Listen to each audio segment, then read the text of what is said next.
would think that a company that's about to go through an IPO that's going to raise $5 billion and is going to value it at over $100 billion would be happy about this moment.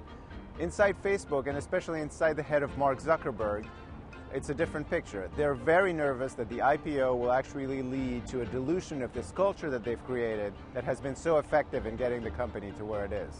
Once the company goes public, it comes under scrutiny from Wall Street, which can be a distraction. The stock price can be a distraction. And of course, the incredible wealth that a lot of these employees are going to have can be a factor that stops motivating people.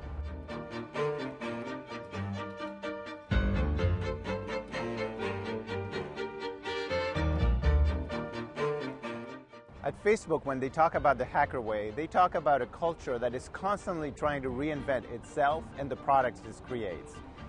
Whenever a product is finished, immediately the next cycle begins on how they can make it better. It's all about prototyping ideas. It doesn't matter if the ideas are being created by an intern who's right out of college or a senior engineer. As long as they're good ideas, they'll see the light of day.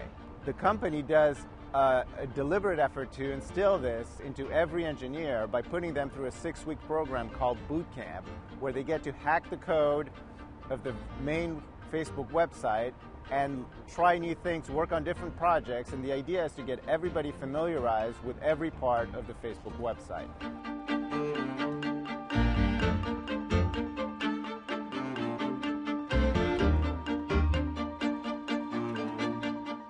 In a hacker culture, what matters the most is whether you can program. So here's a big difference between Facebook and Google. Google famously recruited people, especially in the early days, only from Stanford and MIT and Caltech, and it checked their SAT scores and their GPAs.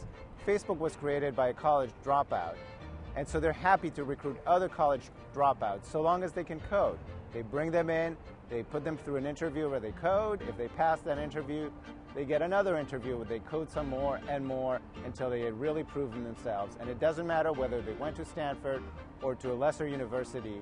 If they can code, they have a shot at being somebody at Facebook.